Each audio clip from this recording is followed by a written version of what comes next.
ഒരു കഥ പറയാം എന്നാണ് ഞങ്ങൾ വിചാരിക്കുന്നത്. നളനും ദമയന്തിയും എന്ന ആനന്ദേട്ടൻ്റെ നളദമയന്തി പുസ്തകത്തിൻ്റെ മലയാള പരിഭാഷ. ആ പുസ്തകം ആണ് നമ്മളിന്ന് കഥയിലൂടെ നിങ്ങളോട് സംസാരിക്കാമെന്ന് വിചാരിക്കുന്നത്. അതിനു മുമ്പ് ആനന്ദേട്ടനെക്കുറിച്ച് പറയണം. ഞാനും ഒരു തൃപ്പൂണിത്തുറക്കാരനാണ്, ആനന്ദേട്ടനും തൃപ്പൂണിത്തുറക്കാരനാണ്. ഞങ്ങൾ ഒരേ നാട്ടുകാരാണ്. പക്ഷേ പരിചയപ്പെടുന്നതും അടുക്കുന്നതും ഇങ്ങനെ സൗഹൃദത്തിലാവുന്നതൊക്കെ വളരെ കാലങ്ങൾക്ക് ശേഷമാണ്. അപ്പോൾ അദ്ദേഹത്തിൻ്റെ പുസ്തകങ്ങളും കഥകളും ഒക്കെ വായിച്ച് പുരാണങ്ങളോട് ചെറുപ്പം മുതലൊരു ചെറിയ ഇഷ്ടം, കഥയൊക്കെ പറഞ്ഞ് കേട്ടൊക്കെ ഉള്ള ഇഷ്ടം കൊണ്ടാണ് ആനന്ദേട്ടൻ്റെ പുസ്തകങ്ങളോട് കൂടുതൽ അടുപ്പം തോന്നിയത്. അസുരയാണ് ആദ്യം വായിച്ചത്. അസുര വായിച്ചപ്പോൾ തന്നെ നമ്മൾ സാഷ്ടാംഗം. അത്രയും മനോഹരമായ ഒരു എഴുത്തിൻ്റെ ശൈലിയുണ്ട് ആനന്ദേട്ടൻ്റെ പുസ്തകങ്ങൾക്ക്. എഴുത്ത് ഒരു കാഴ്ചയുടെ രൂപത്തിലേക്ക് മാറുന്നത് നമുക്ക് പ്രത്യേകിച്ച് പെട്ടെന്ന് മനസ്സിലാക്കാൻ കഴിയുന്നത് ആനന്ദേട്ടൻ്റെ ഒരു പ്രത്യേകതയായിട്ട് എനിക്ക് തോന്നിയിട്ടുണ്ട്. അദ്ദേഹത്തിൻ്റെ എല്ലാ പുസ്തകങ്ങളിലും ആ കാഴ്ച, ഡീറ്റെയിലിംഗ് നമുക്കറിയാൻ പറ്റും. ഒരു നഖമുണ്ടെങ്കിൽ ആ നഖം എങ്ങനെ ഇരിക്കുന്നു എന്ന് പോലും നമുക്കത് ഇങ്ങനെ വിഷ്വലൈസ് ചെയ്യാൻ പറ്റുന്ന രീതിയിലാണ് ആനന്ദേട്ടൻ്റെ പുസ്തകങ്ങളുള്ളത്. അതുകൊണ്ട് അദ്ദേഹത്തിൻ്റെ കഥകൾ പറയുന്നതും കേൾക്കുന്നതൊക്കെ എനിക്ക് വളരെ ഇഷ്ടമാണ്.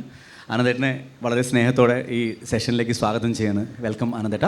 നന്ദി. ഒരു പ്രത്യേകതയും കൂടിയുള്ള എന്താണെന്ന് വെച്ച് കഴിഞ്ഞാൽ, ഈ പുസ്തകം ആദ്യം വന്നത് സ്റ്റോറി ടെല്ലിൽ 13 ലാംഗ്വേജിൽ ഒന്നിച്ച് റേഡിയോ നാടകം പറയില്ലേ നേരത്തെ, അതുപോലെ ഓഡിയോ ഡ്രാമയായിട്ടാണ് വന്നത്.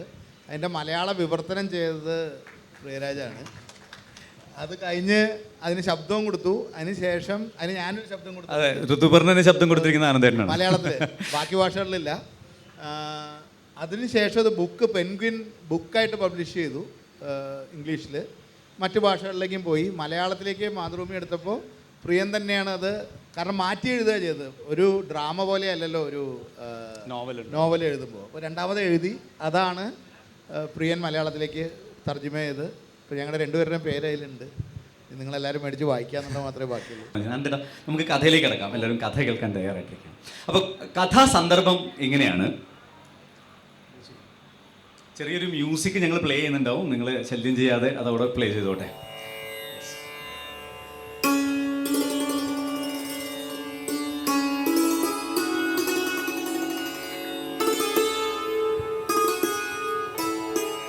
ഇത് യുഗങ്ങൾ നീണ്ട നിദ്രയിൽ നിന്ന് ബ്രഹ്മാവ് ഒരു ദിവസം ഉണർന്നു. ഉറക്കച്ചടവുണ്ട്. അതിന് കണ്ണൊക്കെ തുറന്ന് എൻ്റെ 6 കണ്ണുകൾ എല്ലാം തുറന്ന് ഇങ്ങനെ പ്രപഞ്ചം ഇങ്ങനെ വീക്ഷിക്കുകയാണ്. ബ്രഹ്മാവിന് ഭയങ്കരമായൊരു ആനന്ദം തോന്നി. സാധാരണ നമ്മളൊരു നല്ല നല്ല എഴുത്ത് സൃഷ്ടി ചെയ്യുമ്പോൾ ഈ സൃഷ്ടാവിന് തോന്നുന്നൊരു ആനന്ദമുണ്ട്. ആ ആനന്ദത്തോടുകൂടി ഇങ്ങനെ ബ്രഹ്മാവ് നോക്കുകയാണ്. നോക്കി നോക്കി നോക്കി നോക്കി വന്നു കഴിഞ്ഞപ്പോൾ ഭൂമിയിലെത്തി. ഭൂമി വളരെ സുന്ദരീകരിക്കുന്നു. മൃഗങ്ങള്, പക്ഷികള്, മലകള്, പുഴകള്, മഴവില്ല്, കടല്, മനോഹരമായിട്ടിരിക്കണതിൽ ഇടയ്ക്കാണ് കല്ലുകടി പോലൊരു സാധനം ബ്രഹ്മാവിന്റെ മുഖം ഒന്ന് ചോദിച്ചു. ഞാനിത് എന്താണ് കാണിച്ചു വെച്ചിരിക്കുന്നത്? ബ്രഹ്മാവിന്റെ മുഖം ചൊല്ലിയാനും അദ്ദേഹത്തിന് ദേഷ്യം വരാനും ഒരു കാരണമുണ്ട്. എല്ലാ സൃഷ്ടിയും അദ്ദേഹത്തിന് വളരെ നല്ലതായിട്ടും ഭംഗിയുള്ളതായിട്ടാണ് തോന്നിയത്, ഒന്നൊഴിച്ച്. അത് മനുഷ്യ സൃഷ്ടിയാണ്. ഈ മനുഷ്യനെ ഭൂമിയിൽ ഉണ്ടാക്കിയതിൽ ബ്രഹ്മാവിന് ഭയങ്കരമായ ഒരു ദേഷ്യം പെട്ടെന്നുണ്ടായി. അങ്ങനെ ഉണ്ടാവാനുള്ള കാരണം എന്തായിരുന്നു? ബ്രഹ്മാവ് നോക്കുമ്പോൾ ബ്രഹ്മാവ് പലതും സൃഷ്ടിച്ചു. മൃഗങ്ങളെ സൃഷ്ടിച്ചു, പറവകളെ സൃഷ്ടിച്ചു, മരങ്ങളെ സൃഷ്ടിച്ചു, പുല്ല് സൃഷ്ടിച്ചു. സൃഷ്ടി കഴിഞ്ഞു. അവരൊക്കെ ജനിക്കുന്നു, ജീവിക്കുന്നു, മരിക്കുന്നു, പോകുന്നു. അത് ജീവനുള്ളതായാലും ജീവനില്ലാത്തതായാലും അതൊരു സൃഷ്ടിചക്രത്തിൽ കൂടി പോവുകയാണ്. മനുഷ്യൻ ഒന്നേ ഉള്ളൂ. ബ്രഹ്മാവിനെ ഏത് സമയം, ഇതുകൊണ്ടാണ് ഇങ്ങനെ എഴുതിട്ടത്, ഏത് സമയം ശല്യാണ്. എനിക്ക് അത് താ, ഇത് താ, കൂടുതൽ താ, മറ്റേത് താ, മറിച്ചത് താ. പിന്നെ ജാതി, മതം, അങ്ങനെ പല പല കാര്യങ്ങൾ, രാജ്യം, അങ്ങനെ പല കാര്യങ്ങൾ പറഞ്ഞ് തമ്മിൽ തല്ല്. ഇങ്ങനെ ചെയ്തു കൂട്ടാത്ത ഉപദ്രവം ഒന്നുമില്ല. ഈ ഒരു കറ ഇതിൽ നിന്ന് മാറ്റിക്കഴിഞ്ഞാൽ ഈ സൃഷ്ടി പൂർത്തിയാവും. ബ്രഹ്മാവ് അങ്ങോട്ട് തീരുമാനിക്കുകയാണ്, ഒരൊറ്റ ഞൊടി കൊണ്ട് ഈ മനുഷ്യനെ ഭൂമിയിൽ നിന്ന് അങ്ങോട്ട് തുടച്ചു കളഞ്ഞേക്കാം, അത് കഴിഞ്ഞാൽ എല്ലാം ശരിയായി. അദ്ദേഹം ഇങ്ങനെ അതിനുള്ള തയ്യാറെടുപ്പ് നടത്തുന്ന സമയത്ത് സ്വർഗലോകത്തുള്ള ഒരു പക്ഷി, ഹേമാങ്കൻ എന്നാണ് അവന്റെ പേര്. അവൻ സ്വർണ്ണ നിറമാണ്, വളരെ സുന്ദരനാണ്. അവൻ ഇത് കണ്ട് ആകെ ഭയന്നു അമ്പരന്ന് പോയി. അയ്യോ, മനുഷ്യ സൃഷ്ടി അദ്ദേഹം ഇല്ലാതാക്കാൻ പോവുകയാണോ? അരുത് എന്ന് പറഞ്ഞിട്ട് ബ്രഹ്മാവിന്റെ കയ്യിൽ കയറി പിടിച്ചു. പറഞ്ഞു അല്ല അങ്ങ് ആ സൃഷ്ടിയെ ഒരിക്കലും തുടച്ചു കളയരുത് എന്ന് പറഞ്ഞുകൊണ്ടാണ് ബ്രഹ്മാവിന്റെ കയ്യിൽ കയറി പിടിച്ചത്. ബ്രഹ്മാവിന് ദേഷ്യം വന്നു. ഹേമാങ്ക, നീ എന്താണ് ഈ കാണിക്കണത്? ഞാനൊരു കലാകാരനാണ്, എന്റെ കല നശിച്ചു പോയിരിക്കണം ഈ മനുഷ്യൻകാരൻ. ഇതങ്ങ് ഇല്ലാണ്ടായി കഴിഞ്ഞാ ഇത് ഈ സംഭവം അങ്ങ് ദയവ് ചെയ്ത് അങ്ങനെ ചെയ്യരുത്. കാരണം ഭൂമിയിൽ മനുഷ്യർ തമ്മിൽ ശരിയാണെന്ന് പറയുന്നത് ശരിയാണ്. അവരിങ്ങനെ കുറച്ച് വഴക്കൊക്കെ ഉണ്ടാക്കുന്ന ആൾക്കാരാണ്. എന്നാലും അവരുടെ ഇടയിൽ സ്നേഹം പറ്റിപ്പോയിട്ടില്ല. ഇപ്പോഴും സ്നേഹത്തിന്റെ കടകൾ അവരുടെ ഉള്ളിൽ ഉണ്ട്. ഹേമാങ്ക, ഈ ഒരാള് ഒരു സ്ത്രീയും പുരുഷനും അങ്ങേക്ക് കാണിച്ചു തന്നാ മതിയോ? സ്വത്ത്, സൗന്ദര്യം, വാക്ചാതുരി, പിന്നെ യുദ്ധം ജയിക്കുക, പണം ഉണ്ടാവുക, ഇതൊന്നും ഇല്ലാതെ ഇവര് തമ്മിൽ ഒരു സ്നേഹം ഉണ്ടാകാൻ പോകുന്നില്ല. എല്ലാ സ്നേഹവും സ്വാർത്ഥമാണെന്നാണ് മനുഷ്യനെ കാണുമ്പോൾ എനിക്ക് തോന്നുന്നത്. ഇങ്ങനെ ജീവി എനിക്ക് ആവശ്യമില്ല. അങ്ങനെയാണെങ്കിൽ അത് ഞാൻ തെളിയിക്കും. അങ്ങനെയല്ല മനുഷ്യരെന്ന്. അങ്ങേക്ക് വേണ്ടത് നിസ്വാർത്ഥമായി ഭൂമിയിൽ സ്നേഹിക്കുന്ന രണ്ട് മനുഷ്യരെയാണ് ഞാൻ കാണിച്ചു തരുന്നത്. അത്രയല്ലേ വേണ്ടു? അങ്ങനെയാണെങ്കിൽ അങ്ങ് ഈ സൃഷ്ടിയെ തുടച്ചു കളയുന്നതിൽ നിന്നും മാറും അല്ലേ? അങ്ങനെ അതെ, അങ്ങനെ ബ്രഹ്മാവ് പറഞ്ഞ ഈ പന്തയം ഹേമാങ്കൻ ഏറ്റെടുക്കാൻ തീരുമാനിച്ചു. ഹേമാങ്കൻ അങ്ങനെ ഭൂമിയിലേക്ക് പറക്കുകയാണ്. പുള്ളി അവിടെ ചെന്ന് വീട്ടിൽ ചെന്ന് വീട്ടുകാരോടൊക്കെ പറഞ്ഞപ്പോൾ വീട്ടുകാർക്കൊക്കെ ചെറിയ ബുദ്ധിമുട്ട്. നീ എന്ത് പണിക്കാണ് പോകുന്നതൊക്കെ ചോദിക്കുന്നുണ്ട്. അമ്മാവനും അമ്മായിമാരൊക്കെ ചോദിക്കുന്നുണ്ട്. പക്ഷെ അതൊക്കെ ഉപേക്ഷിച്ചിട്ട് ഹേമാങ്കൻ അങ്ങനെ സ്വർഗത്തിൽ നിന്ന് ഭൂമിയിലേക്ക് പറന്നിറങ്ങുക. ഈ പുള്ളിക്ക് ഭൂമിയിൽ എന്താ സംഭവം എന്നൊന്നും ഒരു പിടുത്തവും ഇല്ല, ഒന്നും അറിയില്ല. ഭൂമിയെ കുറിച്ച് ഒരു വക അറിയാത്തയാണ് ഇദ്ദേഹം ഇറങ്ങുന്നത്. ഈ പോകുന്ന വഴിക്ക് വഴിയിൽ വെച്ച് ഇടയ്ക്ക് നാരദൻ ഇടയിൽ കയറും. എവിടെ ഇടയിൽ കയറുന്ന ഒരാളാണോ നാരദൻ? നാരദൻ വന്നു. അപ്പൊ നാരദനെ കണ്ടപ്പോ നാരദൻ ഹേമാങ്കനോട് ചോദിച്ചു, എന്താ പരിപാടി, എവിടേക്കാ എന്ന് ചോദിച്ചു. അപ്പോ ഹേമാങ്കൻ പറഞ്ഞു, അല്ല എനിക്ക് ഇങ്ങനെ ഒരു പരിപാടി ഉണ്ട്. അതായത് ഭൂമിയിൽ നിസ്വാർത്ഥമായി സ്നേഹിക്കുന്ന രണ്ട് ആൾക്കാരെ അന്വേഷിച്ചിട്ടുള്ള യാത്രയാണ് എന്റെ. അപ്പോ അതൊന്ന് കണ്ടുപിടിക്കണം, എന്നിട്ട് വേണം അവരെ രക്ഷിക്കാൻ എന്ന് പറഞ്ഞു. അപ്പൊ അതെയോ? ഈ ഒരു ദമയന്തി എന്ന് പറഞ്ഞൊരു കുട്ടിയുണ്ട്. എവിടെ എവിടെ? വിദർഭ രാജ്യത്തെ രാജകുമാരിയാണ്, സർവാംഗ സുന്ദരിയാണ്. രംഭ, മേനക, തിലോത്തമയൊക്കെ മാറിയിരിക്കും, ഒന്നുമില്ല. ശരി. ഇവളെ കാണാൻ ദമയന്തിക്ക് പറ്റിയൊരു വാരനും ഉണ്ട് കേട്ടോ. അത് നിഷാദ രാജകുമാരനായിട്ടുള്ള നളൻ എന്നാണ് ഇങ്ങനെ പേര്. കേമനാണ്. അത് ശരി.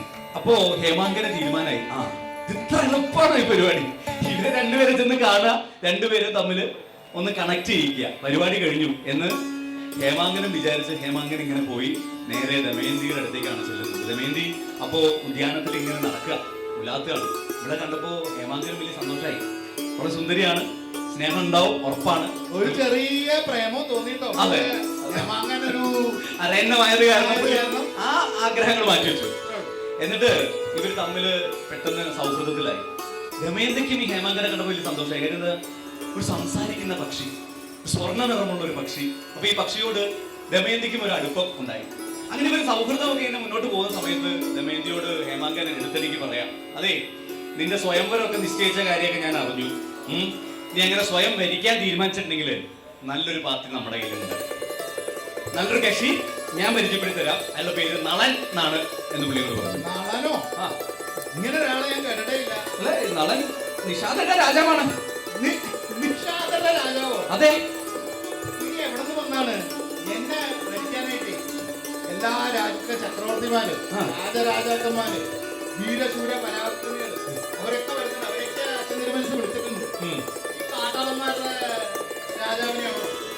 എന്താ എന്താ എന്താ എന്താ എന്താണ്? എത്ര രാജസൂയം നടത്തിയിട്ടുണ്ട്, എത്ര അശ്വമേധം നടത്തിയിട്ടുണ്ട്, എന്താണ്? ഞാൻ ഒരു പാളന്മാരൊന്നും പാടി കേട്ടത് പോലും ഇല്ല. അല്ല, അതിപ്പോ അങ്ങക്ക് ഈ എത്ര അശ്വമേധം നടത്തി, എത്ര യുദ്ധം ചെയ്തു, എത്ര ആൾക്കാരെ കൊന്നു എന്നുള്ളതൊക്കെയാണ് മാനദണ്ഡമെങ്കിൽ ചിലപ്പോ നളൻ അദ്ദേഹത്തിന് ചിലപ്പോ അതൊന്നും ഉണ്ടായിരുന്നു വരില്ല.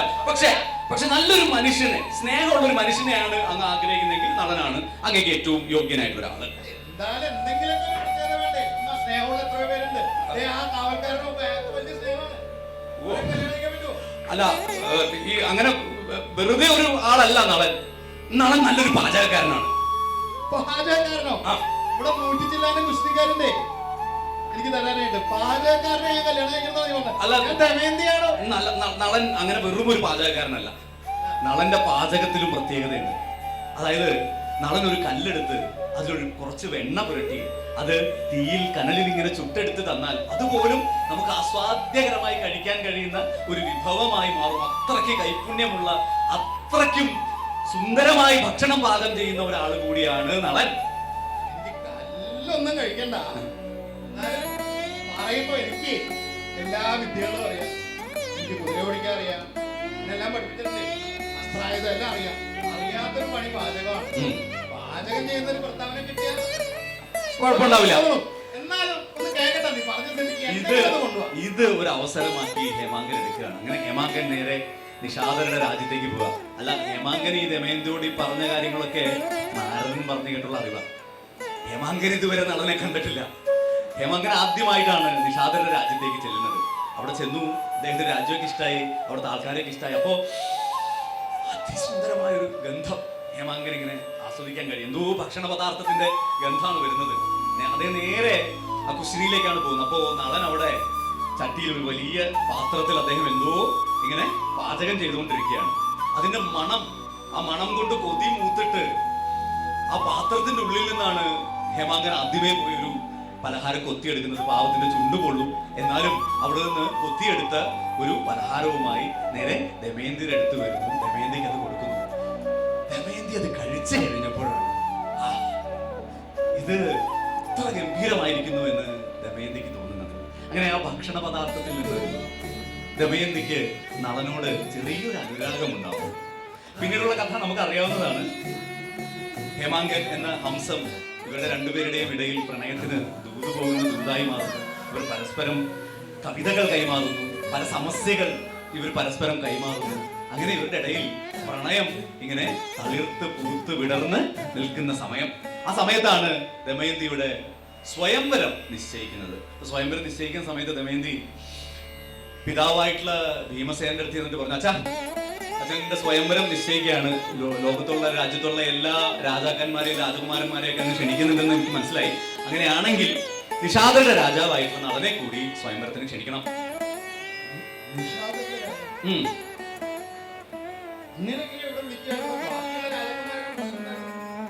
അതൊന്നും എനിക്ക് അറിയണ്ട.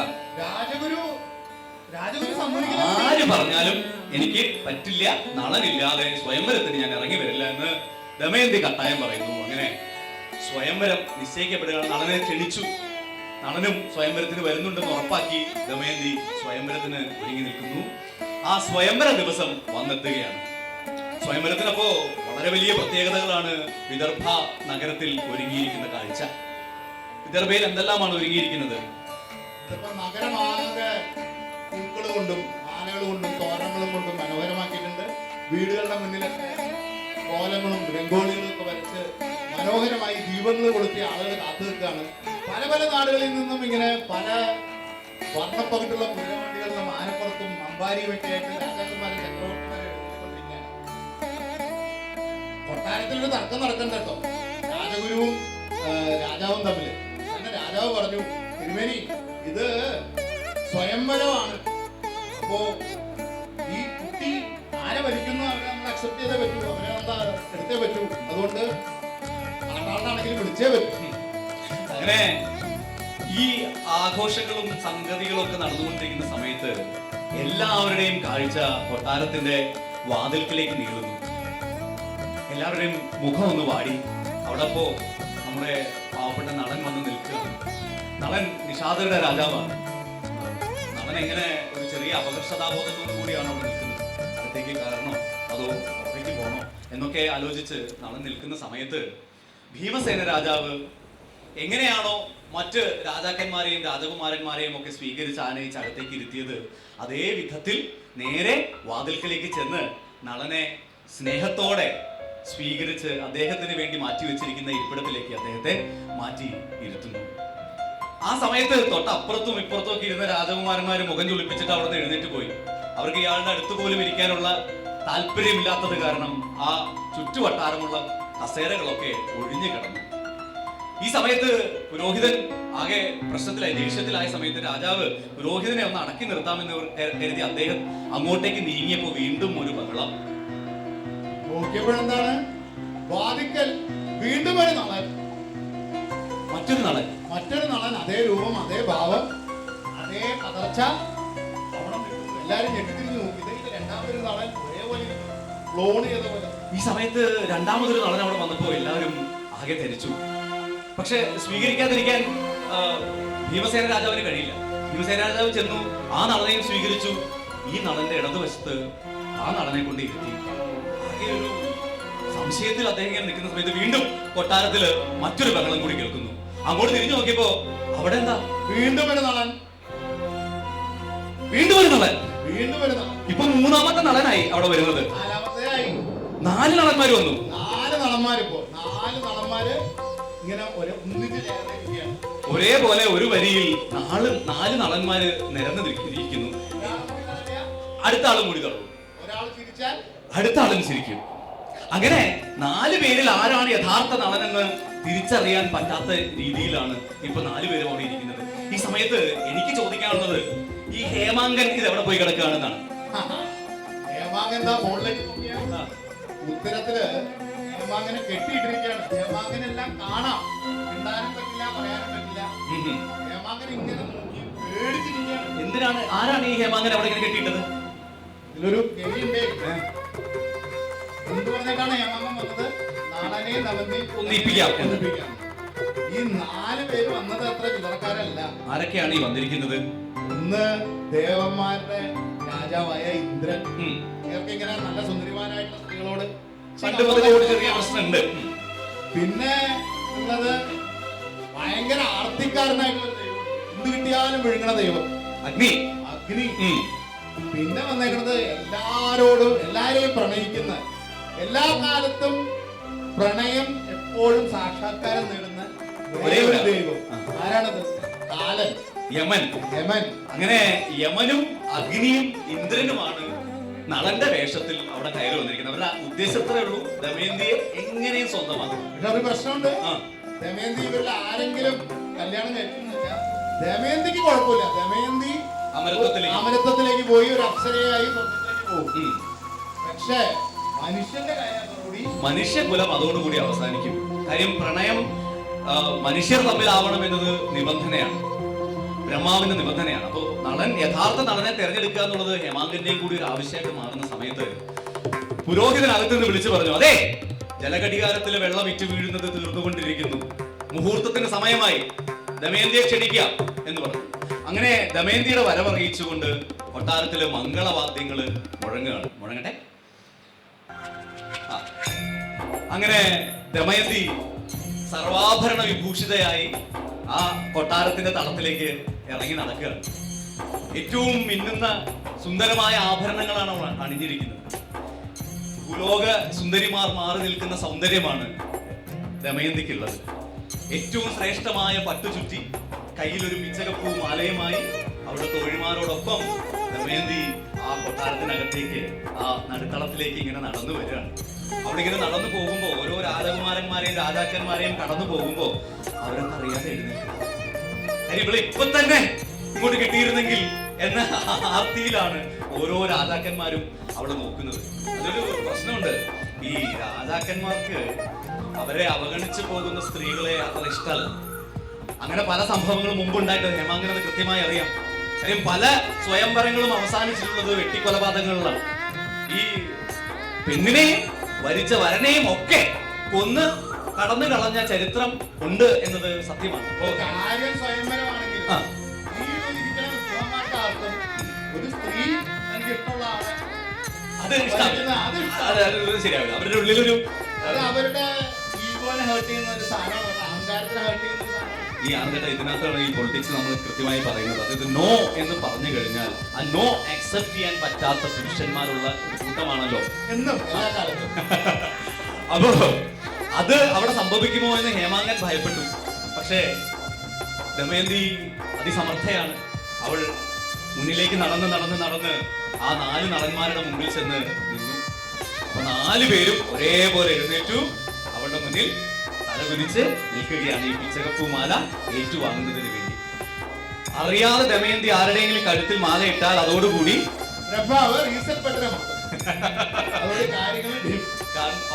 കൺട്രോൾ ഓൾട്ട് ഡിലീറ്റ്, അതോടുകൂടി മനുഷ്യവർഗം ഭൂമിയിൽ നിന്ന് തുടച്ചു നീക്കപ്പെടും. ഇത് സംഭവിക്കാൻ പാടില്ല. ദമയന്തിയും അതൊരിക്കലും ആഗ്രഹിക്കുന്നില്ല. ദമയന്തി വളരെ ശബ്ദം താഴ്ത്തി പ്രണയപൂർവ്വം വിളിച്ചു, നള. അപ്പൊ ഒന്നിച്ച് 4 പേര് പറഞ്ഞാലും ദേവി ഒരേ ശബ്ദത്തിൽ ഒരേ ഭാവം. ദമയന്തിയും ആകെ കൺഫ്യൂഷനായി, എന്ത് ചെയ്യുമെന്ന് അറിയില്ല. പക്ഷെ അവൾ ബുദ്ധിമതിയാണ്, അവളുടെ ബുദ്ധി ഉപയോഗിക്കാൻ തന്നെ തീരുമാനിച്ചു. ദമയന്തി പറയാണ്, ദമയന്തി എഴുതി കൊടുത്ത 2 വരി കവിതകളുണ്ട് നളന്. അതിന്റെ ബാക്കി 2 വരി എഴുതിയിരിക്കുന്നത് നളനാണ്. അപ്പോ ദമയന്തി ആ 2 വരി ചൊല്ലിയിട്ട് ബാക്കി 2 വരി നളനോട് പറയാൻ ആവശ്യപ്പെട്ടു. ഇത് കണ്ടപ്പോ ഹേമാങ്കന് സന്തോഷമായി. കാര്യം ഇത് നളനും ദമയന്തിക്കും ഹേമാങ്കനും അല്ലാതെ ഈ ഭൂലോകത്ത് വേറെ ആർക്കും അറിയില്ല. ഇവിടെ ഈ ദേവന്മാര് പെടും. ഇവർക്ക് ഈ പരീക്ഷയിൽ നിന്ന് മുന്നോട്ട് പോകാൻ കഴിയില്ല എന്ന് ദമയന്തിക്കും ഹേമാങ്കനും ഒക്കെ നിശ്ചയം ഉണ്ടായിരുന്നു. പക്ഷേ പറഞ്ഞു കഴിഞ്ഞതും 4 പേരും ഒരേപോലെ അതിന്റെ ബാക്കി പറഞ്ഞു. അതെങ്ങനെ സംഭവിച്ചു? ഈ ദേവന്മാരാണ് ഇവരുടെ മനസ്സിലുള്ളതൊക്കെ വായിച്ചിട്ട് അതേപോലെ പറയാണ്. മൊത്തം വീഴ്ചയാണ്. ഇത് കണ്ട് എന്ത് ഞെട്ടിപ്പോകുമല്ലോ. കാര്യം അവളുടെ പരീക്ഷണം പരാജയപ്പെട്ടതിന്റെ ഒരു പ്രശ്നത്തിൽ നിൽക്കുന്ന സമയത്ത് ദമയന്തി ആകെ വിറച്ചു പോയി. പെട്ടെന്ന് പുരോഹിതൻ വിളിച്ചു പറയുന്നത്, അതെ പെട്ടെന്നാവണം, സമയം കഴിയാൻ പോവാണ്, പെട്ടെന്ന് നിങ്ങള് സ്വയംവരം നടത്തണം എന്ന് പറയുന്നു. ഇത് കേട്ട ദമയന്തി 4 പേരുടെയും മുഖത്ത് മാറി മാറി നോക്കി. ഒരു നളന്റെ നെറ്റിത്തടങ്ങളിൽ മാത്രം അവൾ കുറച്ച് വേർപ്പ് തുള്ളികൾ. ഒരു പക്ഷേ ഈ മറ്റു ദേവന്മാര് നളന്റെ ഈ വേർപ്പ് പരിഹരിക്കാൻ മറന്നുപോയതായിരിക്കാം.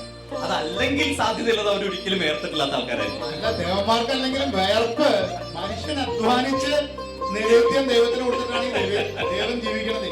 അധ്വാനിക്കുന്നത് മനുഷ്യനാണ്. വേർത്ത ശീല ഇല്ല. ദൈവങ്ങൾക്കും അവരെ പൂജിക്കുന്നവർക്കും വേർത്ത ശീല ഇല്ല തന്നെ.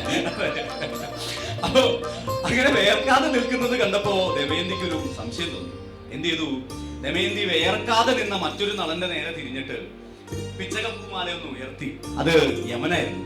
യമന് കോളടിച്ചു എന്ന് വിചാരിച്ച് യമൻ കഴുത്തൊന്ന് ഇങ്ങനെ കുഴിച്ചു കൊടുത്തു.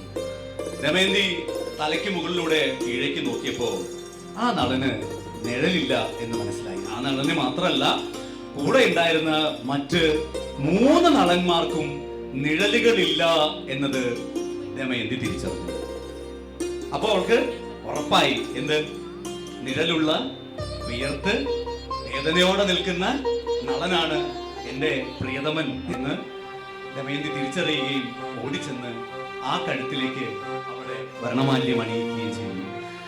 ഈ സമയത്തും വലിയൊരു പ്രശ്നം ഉണ്ടാവുന്നുണ്ട്. അവിടെ ഇരിക്കണ വിദ്വാന്മാർക്ക് സഹിക്കുന്നത് ഇല്ല. വന്നതോ കാട്ടാണ്, കൊണ്ടുപോയത് കാട്ടാണ്. ഇവരൊക്കെ രാജരാജ വീരരാജ യുവന്മാർ ഈ 1.5 മൈലുണ്ടേ ഇവരുടെ വീരശൃംഖലയ്ക്ക് പറയാനായിട്ട്. ഈ കാട്ടാളം കൊണ്ട് ഇവര് സഹിക്കൂ. ഇവരങ്ങ് വാളൊക്കെ നേരെ നളനെ വെട്ടിക്കൊല്ലുന്ന ഉദ്യമത്തിലേക്ക് എല്ലാവരും ചാടി പുറപ്പെട്ടു വന്നു. ആ സമയത്ത് മറ്റൊരു അത്ഭുതം കൂടി അവിടെ ഉണ്ടായി. അതെന്താ? ഈ ദേവന്മാര് ഇന്ദ്രൻ വജ്രായുധം പുറത്തെടുത്തു. അഗ്നി, യമൻ എല്ലാവരും അവരുടെ സ്വയം രൂപത്തിലേക്ക് വന്നു. സ്വന്തം രൂപത്തിലേക്ക് അവർ തിരിച്ചു വന്നു. മൂഢന്മാര് സ്വയംവരമാണ്. അവിടെ ഭരിച്ചതാണ് അവനെ. ഇതിൽ ആർക്കെങ്കിലും എതിർപ്പുണ്ടോ? ഉണ്ടെങ്കിൽ ആദ്യം എന്നെ നേരിട്ടതിന് ശേഷമേ നിങ്ങൾക്ക് നളനെ എന്തെങ്കിലും ചെയ്യാൻ കഴിയുള്ളൂ എന്ന് ആദ്യം പറഞ്ഞത് ഇന്ദ്രൻ. ഇന്ദ്രൻ കാര്യം ആള് കുറച്ച് സ്ത്രീ വിഷയത്തിൽ കുറച്ച് പ്രശ്നമൊക്കെ ഉണ്ടെങ്കിലും ഇവിടെ ഇന്ദ്രൻ കുറച്ച് ബുദ്ധി പ്രയോഗിച്ചിട്ടാണ് സംസാരിച്ചതെന്ന് തോന്നുന്നു. എന്തായാലും സ്വയംവരം ഭംഗിയായിട്ട് നടന്നു. ഹേമാങ്കൻ മോചിപ്പിക്കപ്പെട്ടു. ഹേമാങ്കനും വലിയ സന്തോഷമായി. ഹേമാങ്കൻ ഒരു ഉദ്യമം വിചാരിച്ചത് നടന്നല്ലോ. അതിന്റെ സന്തോഷത്തില് ഹേമാങ്കൻ തിരിച്ച് സ്വർഗത്തിലേക്ക് പോകാനുള്ള തീരുമാനിച്ചു. അദ്ദേഹം പറന്ന് പുറത്തേക്ക് ഇറങ്ങി. എന്നാലും ഭൂമി ഒന്ന് ചുറ്റി കണ്ടിട്ട് പോകാം എന്ന് കരുതി ഹേമാങ്കൻ ഇങ്ങനെ ആകാശത്തിലൂടെ പറക്കുമ്പോ താഴെ ഒരു കാഴ്ച കണ്ടു. എന്തായിരുന്നു കാഴ്ച? 3 പേര് നിന്ന് പകിട കളിക്കും. 3 പേര് പകിട. അത് തന്നെ ഹേമാങ്കൻ ആലോചിച്ചു. 3 പേരെങ്ങനെയാ പകിട കളിക്കണത്? എന്നാലും ഹേമാങ്കൻ വിചാരിച്ചു, ദൈവങ്ങളല്ലേ ഇങ്ങനെ പല ഭ്രാന്തും കാണും. 3 പേര് നമ്മുടെ ഇന്ദ്രനും യമനും അഗ്നിയും ചേർന്നാണ് ഈ പകിട കളിക്കുന്നത്. ഹേമാങ്കൻ എന്തായാലും ഇവരെ കണ്ടതല്ലേ, ഇവരോടൊരു താങ്ക്സ് പറഞ്ഞിട്ട് പോകാം. ഞാൻ വിചാരിച്ച അത്ര പ്രശ്നക്കാരല്ല ഇവര്, തന്നെ ഹെൽപ്പ് ചെയ്തല്ലോ എന്ന് വിചാരിച്ച് ഹേമാങ്കൻ താഴത്തേക്ക് ഇറങ്ങി. ഇവരൊന്ന് കണ്ട് സംസാരിക്കാനായിട്ടാണ് ഹേമാങ്കൻ താഴത്തേക്ക് ഇറങ്ങിയത്. അപ്പോ ഇവര് 3 പേര് തന്നെയാണോ കളിക്കുന്നതെന്ന് ഹേമാങ്കൻ ഒരു സംശയം. കാര്യം 3 പേര് തമ്മില് പകിടകളി അത്ര എളുപ്പത്തിൽ നടക്കുന്ന ഒന്നല്ല. ഒന്നുകിൽ 2 പേര് വേണം, അല്ലെങ്കിൽ 4 പേര് വേണം.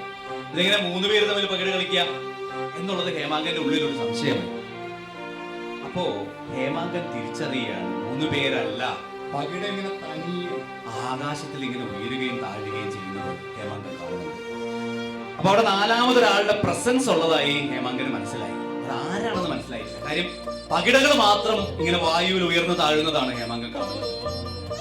ഹേമാങ്കൻ അത് ചോദിച്ചു, ഇത് ആരാ അവിടെ ഇരിക്കണേ എന്ന് ഹേമാങ്കൻ ചോദിച്ചു. ഹേമാങ്കനത് ചോദിച്ചതും പുകച്ചുരുളുകൾ ഇങ്ങനെ വീഴുന്നു. അവിടെ ആ ഇരിക്കുന്ന സ്ഥലത്ത് കറുത്ത പുകച്ചുരുളുകൾ ഉയരുകയും അത് ഒരു രൂപത്തിലേക്ക് മാറുകയും ചെയ്യുന്നത് ഹേമാങ്കൻ കണ്ട് ഭയന്ന് അയാൾ പതുക്കെ പുറകിലേക്ക് നടന്നു വരും. ഇതിങ്ങനെ ഉരുണ്ടുരുണ്ടുരുണ്ട് മനുഷ്യനോ മൃഗമോ ഒന്നുമല്ലാത്ത മറ്റൊരു രൂപത്തിലേക്ക് മാറി അവിടെ ഒരാൾ പ്രത്യക്ഷപ്പെടുന്നു. അത് ഹേമാങ്കൻ ഭയന്ന് ചോദിച്ചു, ആരാണ്? ആരാ? അത് കലിയായിരുന്നു. ഇനി ആരാണ് കലി എന്ന് നമ്മൾ പറയേണ്ടതുണ്ട്. ഇങ്ങനെ പുകച്ചുരുൾ ഇങ്ങനെ ഉരുണ്ട് കറുത്ത നിറത്തിലൊരു രൂപമായി, മനുഷ്യനില്ലാത്ത രൂപമായി വന്നത്. ആ രൂപം ഹേമാങ്കനെ നോക്കി പറയുന്നു, ഹേമാങ്ക, നീ വിചാരിച്ചു അത്ര എളുപ്പം ഇത് നിന്റെ ഉദ്യമം സഫലമാകുമെന്ന്? നിനക്ക് മനസ്സിലായോ ഞാൻ ആരാണെന്ന്? കലിയാണ് ഞാൻ, കലി. ബ്രഹ്മാവ് സൃഷ്ടിച്ച ദേവനല്ല, മനുഷ്യന്മാർ സൃഷ്ടിച്ചതാണ് എന്നെ. മനുഷ്യന്റെ മനസ്സിലെ ഭയമാണ് കലി. മനുഷ്യന്റെ ഭാവിയെ കുറിച്ചുള്ള വ്യാകുലതയാണ് കലി. മനുഷ്യകുലം ഇല്ലാതായാൽ എനിക്ക് മോചനം കിട്ടും. ഞാൻ ഈ ഇന്ദ്രന്റെയും അഗ്നിയുടെയും യമന്റെയും ഒപ്പം സ്വർഗത്തിലേക്ക് പോകും. മനുഷ്യനാണ് എന്നെ വളർത്തിയത്, മനുഷ്യനാണ് എന്നെ ഇവിടെ തളച്ചിട്ടിരിക്കുന്നത്. ഈ പ്രേമം സഫലമാവാൻ ഞാൻ സമ്മതിക്കില്ല. കാണട്ടെ എങ്ങനെ നിന്റെ പ്രേമം സഫലമാകുമെന്ന്. ഞാൻ എല്ലാം ഈ നടനിൽ നിന്നും കവർന്നെടുക്കും. നടന്റെ സൗന്ദര്യം, നടന്റെ പണം, ഖ്യാതി, രാജ്യം, വസ്ത്രം വരെ എല്ലാം ഞാൻ എടുക്കും. എന്നിട്ട് നോക്കട്ടെ ദമയന്തി അവനെ എന്നിട്ട് പ്രേമിക്കുമോ എന്ന്. ഏത് പ്രേമമാണ് ഇങ്ങനെ ഒരു സന്ദർഭത്തിൽ വിജയിക്കുക എന്ന്. ഞാൻ വിധിയുടെ പകിട ഉരുട്ടാൻ പോവുകയാണ്. പകിട പകിട പകിട 12 ഇങ്ങനെ കളി തുടങ്ങുകയാണ്. ഇവിടെ നിന്നാണ് പിന്നെ നമുക്ക് അറിയാവുന്ന കഥ. ഹേമാങ്കൻ ബാഹുകനായി നളൻ ബാഹുകനായി മാറുന്ന കഥ. നളന്റെ സൗന്ദര്യവും സമ്പത്തും സ്വത്തും എല്ലാം കലി പിടിച്ചെടുക്കും. പക്ഷെ അപ്പോഴും നളന്റെ പാചകത്തിൽ വിശ്വാസം അർപ്പിച്ചാണ് അയാൾ ജീവിതത്തിലേക്ക് തിരിച്ചു വരുന്നത്. അതാണ് നളന്റെ ദമയന്തി എന്ന് പറയുന്ന ഈ പുസ്തകത്തിലുള്ള കഥ. ബാക്കിയുള്ള പുസ്തകം എഴുതി വായിക്കാതെ. അപ്പോ ഞങ്ങളിത് ഒരു കഥയുണ്ട് എന്ന പേരിൽ മാതൃഭൂമിക്ക് വേണ്ടി ഒരു പ്രോഗ്രാം ചെയ്യുന്നുണ്ട്. അതിലാണ് ആദ്യമായിട്ട് നളന്റെ ദമയന്തിയുടെ കഥ പറഞ്ഞത്. ഇപ്പൊ നിരവധി കഥകൾ അതിൽ പറയുന്നുണ്ട്. ആനന്ദേട്ടന്റെ പുസ്തകങ്ങൾ എപ്പോഴും ഈ പുരാണങ്ങളെ കണക്ട് ചെയ്തിട്ടാണ് നമ്മൾ എല്ലാ പുസ്തകങ്ങളും ഏത് പുസ്തകം എടുത്ത് നോക്കിയാലും അങ്ങനെ തന്നെയാണ്. ഇവൻ ബാഹുബലിയുടെ പ്രീക്വലും സീക്വലും ഒക്കെ എഴുതുമ്പോൾ അതിലും ഈ പറയുന്നത് പോലെ നമുക്ക് കണ്ടു മറന്ന അല്ലെങ്കിൽ കേട്ട കഥകളുടെ രാജാക്കന്മാരുടെ ഒക്കെ കഥ തന്നെയുള്ളത്. ഇതല്ലാതെ ആനന്ദേട്ടന് മറ്റു തരത്തിലേക്ക് കഥകളെക്കുറിച്ച് ആലോചിക്കാൻ കഴിയാതെ പോകാറുണ്ടോ? അങ്ങനെയൊന്നുമില്ല. കാരണം ഞാൻ പുസ്തകം 16 പക്ഷെ ഞാൻ ധാരാളം സീരീസ് എഴുതിയിട്ടുണ്ട്. ഹിന്ദിയിൽ നെറ്റ്ഫ്ലിക്സിലുണ്ട്, ആമസോണിലുണ്ട്, സ്റ്റാറിൽ, സോണിയിലൊക്കെ.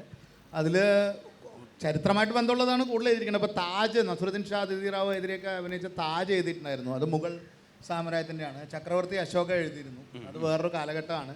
പിന്നെ അധികം ആർക്കും അറിയാത്തത് അദാലത്ത് എന്ന് പറഞ്ഞിട്ട് അതിൽ കുറേ എപ്പിസോഡ്സ് ചെയ്തിട്ടുണ്ട്. അത് ലീഗൽ ത്രില്ലറാണ്. ഇപ്പോൾ രോഹിത് ഷെട്ടിയുടെ കൂടെ ചെയ്തുകൊണ്ടിരിക്കുന്നത് ഒരു കോമഡി ഫിലിമാണ്. അതിൻ്റെ സ്ക്രിപ്റ്റിംഗ് കഴിഞ്ഞു, അത് വരുന്നൊരു ഈ ദിവാളി റിലീസാണ്. പിന്നെ ഒരു അഡ്വഞ്ചർ ഫിലിം രാകേഷ് ഒബ്രാഷ്മരുടെ കൂടെ ചെയ്യുന്നുണ്ട്. അതും പുരാണമായിട്ട് ബന്ധമുള്ളതല്ല. പിന്നെ ഹാർപ്പറായിട്ടൊരു ഷെർലാക്ക് ഹോംസ് പോലൊരു ക്യാരക്ടർ ഇന്ത്യക്ക് സൃഷ്ടിക്കാൻ പറ്റുമെന്ന് അറിയാനായിട്ട് ഒരു കണ്ടംപററി ആയിട്ടൊരു സാധനം ഇപ്പോൾ സൈൻ ചെയ്തിട്ടുണ്ട്.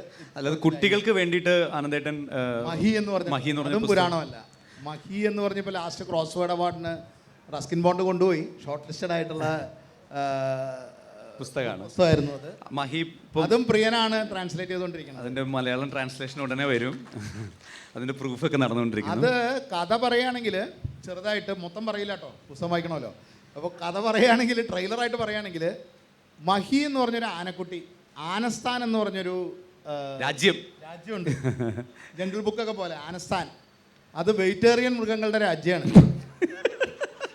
ആന, പോത്ത്, എരുമ, മാൻ, മുയൽ.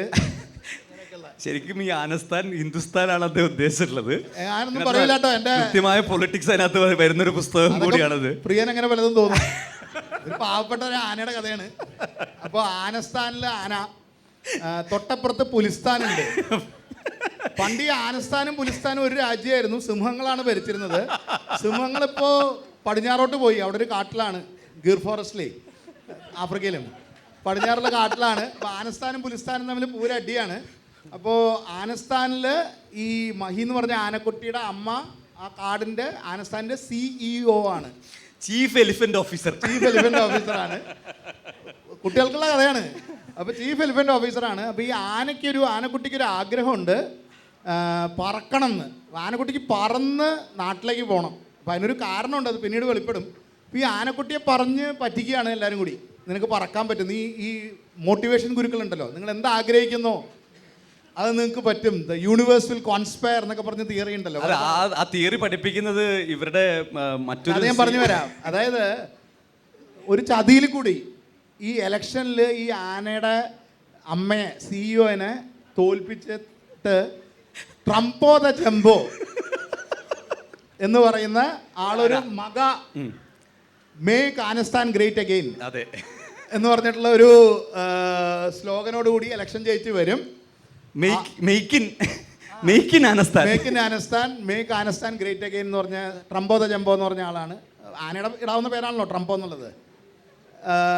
അങ്ങനെ അയാൾക്ക് 2-3 അഡ്വൈസേഴ്സ് ഉണ്ട്. 2 കുറുക്കന്മാരുണ്ട് അഡ്വൈസേഴ്സ്. പിന്നെ പണക്കാരായിട്ടുള്ള കുറുക്കന്മാർ. പിന്നെ ഒരു യോഗി മങ്കി ഉണ്ട്. ഈ യോഗ പഠിപ്പിക്കാനായിട്ട് ഈ മങ്കി വരും, കുരങ്ങൻ വരും. എന്നിട്ട് ഈ കുരങ്ങനും അവന് 2 അണ്ണാനുണ്ട് കൂട്ട്. ഇവന്മാർക്ക് ഈ ഹെർബലൊക്കെ ഉണ്ടാക്കി വിൽക്കണതാണ് പണി. എന്നിട്ട് ഇതെന്തിനാന്ന് വെച്ച് കഴിഞ്ഞാൽ ആനയൊക്കെ കറുത്താണല്ലോ ഇരിക്കണത്. ഫെയർ ആൻഡ് ലവ്ലി ആക്കാനായിട്ട്, ആനകളെ വെളുപ്പിക്കാനായിട്ട് ഇവർ ഈ ആയുർവേദ സാധനങ്ങൾ കൊടുക്കും. പിന്നെ എക്സസൈസൊക്കെ ചെയ്ത് കഴിഞ്ഞ് മരമൊക്കെ കയറാൻ പഠിപ്പിക്കണം ആനകളെ. അപ്പോൾ അതിനുവേണ്ടി ഇവരെ ശീർഷാസനമൊക്കെ പഠിപ്പിക്കും, യോഗ ഡേ ഒക്കെ നടത്തും. അങ്ങനെയൊക്കെ ചെയ്യുന്ന ഒരു സാധാരണ കാട്. അതിന്റെ കഥയാണ് സാധാരണ കാടിന്റെ കഥയാണ് മഹി എന്ന് പറയുന്ന ബുക്ക്. അത് കുട്ടികൾക്കുള്ള പുസ്തകമാണ്. വളരെ നിഷ്കളങ്കതയോടുകൂടി വായിച്ചു പോവുക. അങ്ങനെ എഴുതിയൊരു ബുക്കാണ്. നിഷ്കളങ്കമായിട്ട് വായിച്ചു പോകേണ്ട ഒരു ബുക്കാണ്. അങ്ങനെ തന്നെ വായിക്കുക, അതാണ് അപേക്ഷ. അതെ. അതുപോലെ ആനന്ദേട്ട വേറൊരു കാര്യം എനിക്ക് എപ്പോഴും ആനന്ദേട്ടനോട് ചോദിക്കണമെന്ന് ഞാൻ ചോദിച്ചിട്ടില്ല, മുമ്പും ചോദിച്ചിട്ടുള്ളൊരു കാര്യമാണ്. ആനന്ദേട്ടൻ്റെ പുരാണങ്ങളാണ് അദ്ദേഹം കഥ പറയുന്നതെങ്കിലും അതിലെപ്പോഴും ഒരു പൊളിറ്റിക്സ് പറയാൻ ശ്രമിക്കാറുണ്ട്. ഒരു വാൻക്വിഷ്ഡ് ആയിട്ടുള്ള പരാജിതരുടെ ഗാഥ അതിനുള്ളിൽ ആനന്ദേട്ടൻ പറയാൻ ശ്രമിക്കാറുണ്ട്. അത് എങ്ങനെയാണ് അങ്ങനൊരു തോട്ട് മനസ്സിലുണ്ടാവുന്നത്, അത് എഴുതണമെന്ന് വിചാരിക്കുന്നത്? കാര്യം ഒരിക്കലും ഈ പുരാണങ്ങളൊന്നും അങ്ങനെ കാട്ടാളന്മാരുടെയോ അല്ലെങ്കിൽ രാക്ഷസന്മാരുടെയോ അല്ലല്ലോ. അതെപ്പോഴും വായിക്കുമ്പോൾ നമുക്ക് തോന്നുന്നൊരു സാധനമാണ്, എന്തുകൊണ്ട് മറ്റു സൈഡിൽ നിന്ന് കഥകൾ വരുന്നില്ല എന്ന് ചെറുതു മുതലേ തോന്നിയിരുന്നതാണ്. ഇവർ ഇതേ സാധനം തിരിച്ചു പറഞ്ഞാൽ എങ്ങനെയുണ്ടാവും കഥ? അങ്ങനെയാണ് അസുരനൊക്കെ തുടങ്ങണത്. അങ്ങനെയാണ്. അപ്പോൾ അസുരൻ രാവണൻ്റെ ഭാഗത്ത് നിന്ന് രാമായണം നോക്കുകയാണെങ്കിൽ എങ്ങനെയുണ്ടാവും? അങ്ങനെയാണ് അസുരൻ വന്നത്. പക്ഷെ അത് എഴുതി വന്നപ്പോൾ എനിക്ക് തോന്നി രാവണൻ മാത്രം പറഞ്ഞാൽ പോരല്ലോ. രാവണൻ രാജാവായി കഴിയുമ്പോൾ പിന്നെ അണ്ടർഡോഗ് അല്ല. അപ്പോൾ ഭദ്രൻ എന്ന് പറഞ്ഞൊരു ക്യാരക്ടറും കൂടി അതിലേക്ക് കയറി വന്നു. ഭദ്രൻ എന്ന് പറയണത് നമ്മളൊക്കെയാണ്. അപ്പോൾ രാവണൻ ഭരിച്ചാലും ഈ ഭദ്രൻ അതിന് ശേഷം ലങ്ക പോയതിന് ശേഷം അയോധ്യയിൽ പോയി അയോധ്യയിൽ അലക്ക് പണിക്കാരനായിട്ട് കയറുന്നുണ്ട്. അലക്കുകാരനായിട്ട് അവിടെ ജോലിക്ക് പോകുന്നുണ്ട്. അപ്പോൾ അയോധ്യയിൽ പോയാലും ലങ്കയിലിരുന്നാലും പിന്നെ ഭദ്രൻ എൻ്റെ കഥയിൽ അയാൾ പെരിയാറിൻ്റെ തീരത്തിൽ നിന്ന്, പൂർണ്ണ നദിയുടെ തീരത്തിൽ നിന്ന് പോകുന്ന ഒരു അസുരനാണ്. രാവണൻ അസുരകുലത്തിനെ നന്നാക്കുന്നു പറഞ്ഞ് രാവണനെ വിശ്വസിച്ച് പോവുകയും അവിടെ പോയി താമസിച്ച് തുടങ്ങിക്കഴിയുമ്പോൾ രാവണൻ വലിയ വ്യത്യാസമൊന്നുമില്ല നേരത്തെ ഉണ്ടായിരുന്നവരായിട്ട് എന്നുള്ളത് മനസ്സിലാവുകയും ആര് ഭരിച്ചാലും, രാവണൻ ഭരിച്ചാലും രാമൻ ഭരിച്ചാലും, തമിഴിലൊരു ചൊല്ലുണ്ടല്ലോ, രാമനാണ്ടാലും രാവണനാണ്ടാലും, അതേ സിറ്റുവേഷനാണ് ഭദ്രൻ മനസ്സിലാക്കി തിരിച്ച് ഈ പെരിയാറിലേക്ക് തന്നെ വരുന്നതായിട്ടാണ് ഭദ്രൻ്റെ കഥ പോയിരിക്കുന്നത്. ഇത് തന്നെ അജയ എഴുതിയപ്പോൾ ജരൻ ശരിക്കും മഹാഭാരതത്തിലൊരു ക്യാരക്ടറാണ്. ജരൻ എന്ന് പറഞ്ഞൊരു ക്യാരക്ടർ കൂടി എൻ്റെ മഹാഭാരതം പോകുന്നത് 5 ക്യാരക്ടർ കൂടിയാണ്. ദുര്യോധനൻ, കർണൻ, അശ്വത്ഥാമാവ്, ഏകലവ്യൻ, ജരൻ. ഈ 5 പാണ്ഡവർക്ക് വരെ ഈ 5 പേരുടെ വ്യൂ പോയിന്റിൽ നിന്നാണ്. ഇപ്പോൾ ജരൻ എന്ന് പറയണത് ഭദ്രൻ ഒരു സ്കെപ്റ്റിക്കാണ്. ആരെയും വിശ്വാസമില്ല ഭദ്രന്. അതായത് രാവണനെയും വിശ്വാസമില്ല, രാമനെയും വിശ്വാസമില്ല. ഈ ജീവിതത്തിൽ ആര് വന്നാലും ഞങ്ങളെപ്പോലുള്ളവരുടെ ഗതി ഇങ്ങനെയാണെന്ന് വിശ്വസിക്കുന്ന ആളാണ്. ജരൻ മറ്റൊരു തരത്തിലുള്ള സാധാരണക്കാരനാണ്. ജരന് ഭയങ്കര ട്രസ്റ്റാണ് എല്ലാവരോടും. ജരന് പാണ്ഡവന്മാർ വന്നാൽ നന്നാവും, പക്ഷെ ജരനും ഇതേപോലെ ബിട്രേഡാവുന്നുണ്ട്. പാണ്ഡവൻ വന്നാലും നന്നാവില്ല, കൗരവൻ വന്നാലും നന്നാവില്ല. സംഭവം പറയണ ഒന്ന് തന്നെ, രണ്ടു തരം സാധാരണക്കാരെ കാണിക്കുന്നതെന്നേ ഉള്ളൂ.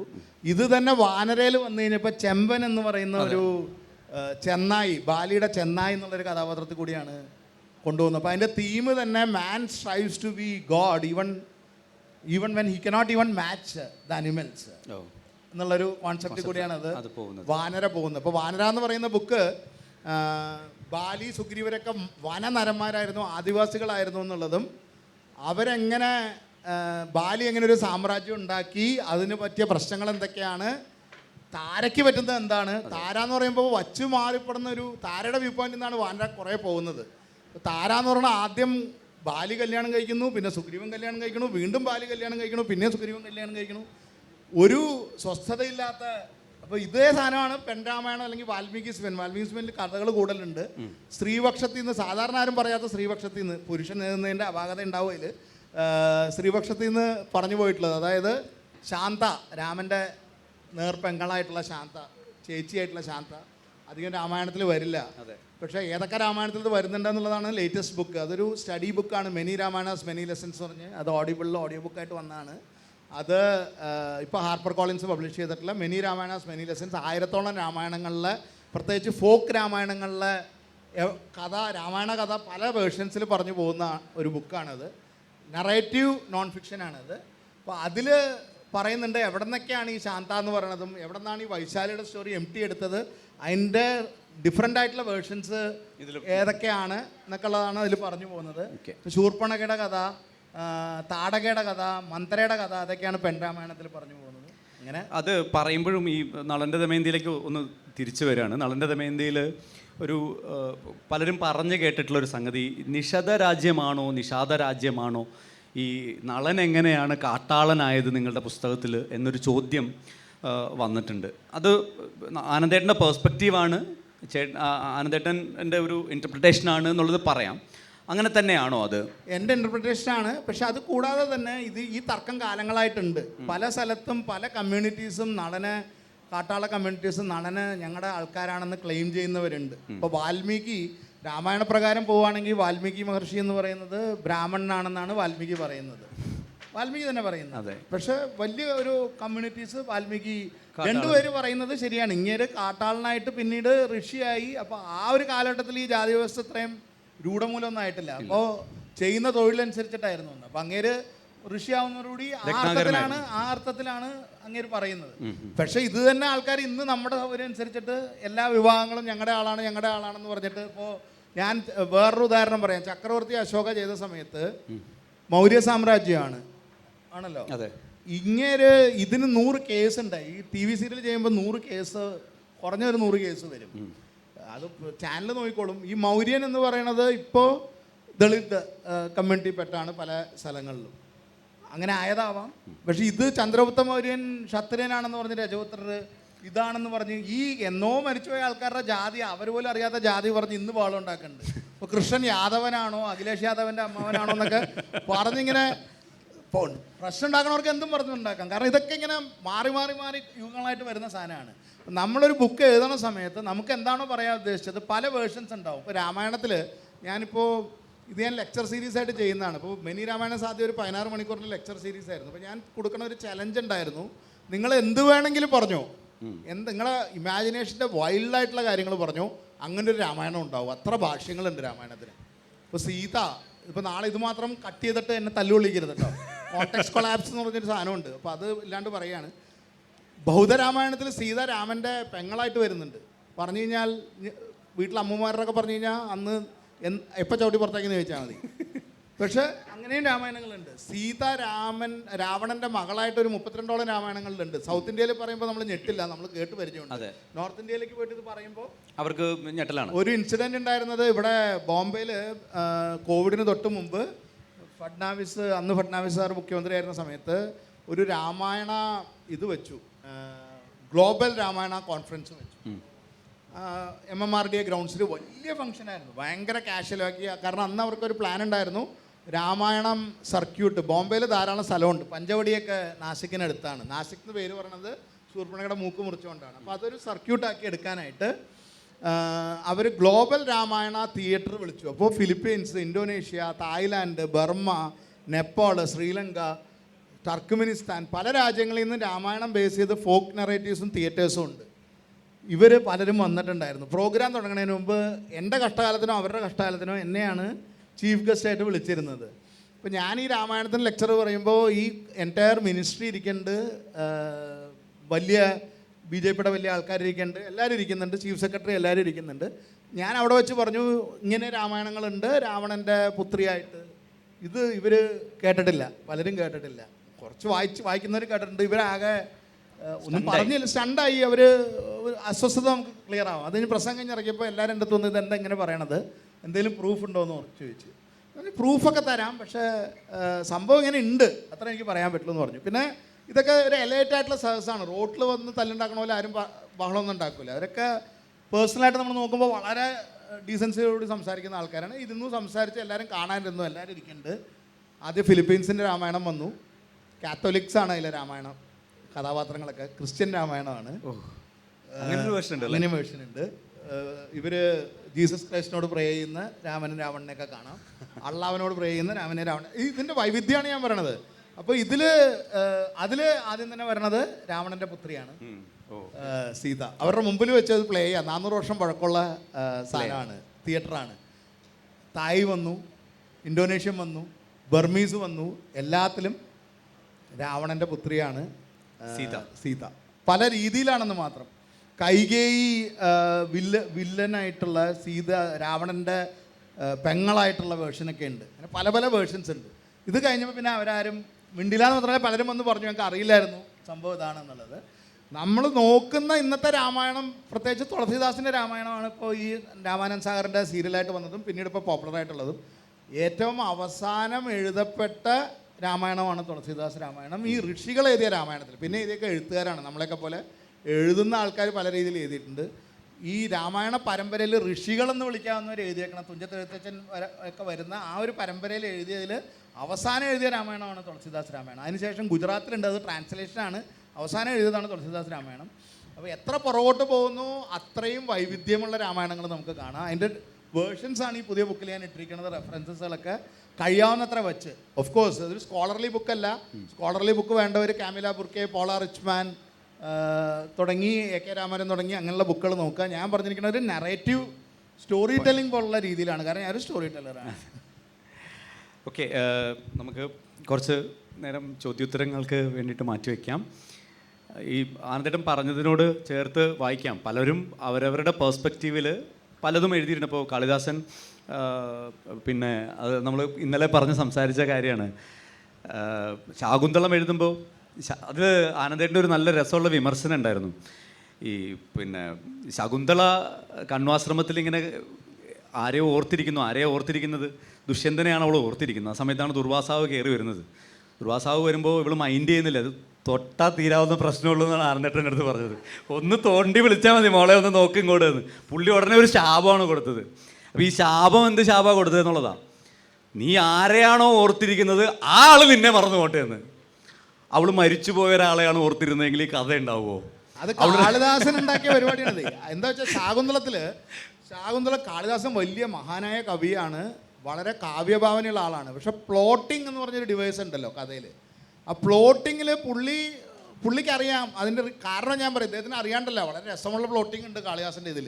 ശാകുന്തള എഴുതിയ സമയത്ത് കാളിദാസൻ ശമ്പളക്കാരനാണല്ലോ, രാജാവിൻ്റെ. അങ്ങേരുടെ വംശത്തിൽപ്പെട്ട ആളുടെ ശമ്പളത്തിന് നിൽക്കുകയാണ്. നിങ്ങളുടെ അപ്പൂപ്പൻ്റെ അപ്പൂപ്പൻ ഒരു പാവപ്പെട്ട ഒരു ആശ്രമകന്യയെ ചതിച്ചിട്ട് പോയി എന്ന് പറയാൻ പറ്റുമല്ലോ. അതിനുണ്ടാക്കിയെടുത്തൊരു ടെക്നിക്കാണ്. അപ്പോൾ ഈ ടെക്നിക്ക് ആലോചിച്ച് നോക്കുക, ഭയങ്കര തമാശയാണ്. ഇപ്പോൾ പ്രിയം പറഞ്ഞ പോലെ ശകുന്തള ആരെയോ ഓർത്തിരിക്കണു. എന്താ, ദുഷ്യന്തൻ പ്രേമിച്ച് കഴിഞ്ഞിട്ട് ഒരു മോതിരമാണ് കൊടുക്കണത്. മോതിരം ഊരി കൊടുക്കുക. ഇത് കണ്ടാൽ എനിക്ക് ഓർമ്മ വരും, ഈ പെണ്ണിനെ കണ്ടാൽ ഒക്കെ ഓർമ്മ വരില്ല, മോതിരം കണ്ടാൽ ഒക്കെ ഓർമ്മ വരും. പ്ലോട്ട് ഡിവൈസാണ്, ആലോചിച്ച് നോക്കണം. മോതിരം കണ്ടാൽ ഒക്കെ ഓർമ്മ വരും എന്ന് പറഞ്ഞ് മോതിരം കൊടുക്കുക. അപ്പോൾ ഇവൾ ഈ മോതിരം മേടിച്ച് വെച്ചിരിക്കുകയാണ്. എന്നിട്ട് ദുർവാസാവ് വരുന്നു. എന്നിട്ട് മോളുടെ പ്രായമുണ്ട്, മോളെ ഒന്ന് വിളിച്ചു കഴിഞ്ഞാൽ ഇവിടെ എന്താന്ന് ചോദിക്കും. അതൊന്നും വിളിക്കും. അയാൾ പുറകെ വന്ന്, ഇയാൾ വന്നായിരുന്നു തന്നെ അയാൾ അറിഞ്ഞിട്ടില്ല. ഈ കുട്ടി ദുഷ്യന്തനെ ഇങ്ങനെ ആലോചിച്ചോണ്ടിരിക്കുമ്പോൾ ഒരു ലോകത്തെവിടെ ഇല്ലാത്ത ശാപം പ്ലോട്ടിങ്ങിൽ. നീ ആരെ വിചാരിച്ചിരിക്കുന്നു? ഇവള് ചിക്കൻ ബിരിയാണിയാണ് വിചാരിച്ചിരിക്കണമെങ്കിൽ ചിക്കൻ ബിരിയാണി ഇവളെ മറന്നു പോകുന്നല്ലേ ഉള്ളൂ. ഇവള് മറക്കുമല്ലോ, ഇവൾക്ക് അപ്പോഴും ചിക്കൻ ബിരിയാണി കഴിക്കാം അല്ലേ. അപ്പോൾ ഇത് ഞാനിത് വായിച്ചിട്ട് കണ്ണുകളിൽ നിൽക്കുകയാണ്, ഇത് എന്താണ് ഇയാൾ പ്ലോട്ട് ചെയ്ത് വെച്ചിരിക്കുന്നത് എന്നുള്ളത്. ആദ്യമായിട്ട് വായിക്കും, ചെറുതി വായിക്കുമ്പോൾ തന്നെ എനിക്ക് ഇതൊക്കെയാണ് തലയിൽ ഓടണം. എനിക്ക് ഏറ്റവും ആദ്യത്തെ അടി, നന്നായിട്ട് അടി കിട്ടിയത് 8-9 വയസ്സിൽ തൃപ്പൂണിത്തുറയിൽ കഥ പറയുമ്പോൾ അച്ഛനെടുത്തിരിക്കുന്നുണ്ട്. അച്ഛൻ തല്ലിയ തല്ല് എനിക്ക് ഇപ്പോഴും വേദന. അത് നന്നായില്ല ഞാൻ, അത് വേറെ പ്രശ്നം. ഈ ഇതുണ്ടല്ലോ അണ്ണാനെ രാമൻ ഇങ്ങനെ തടവിയതുകൊണ്ടാണ് 3 വര വന്നതെന്ന് പറഞ്ഞപ്പോൾ ഞാൻ കിക്കിന്ന് ചിരിച്ച്.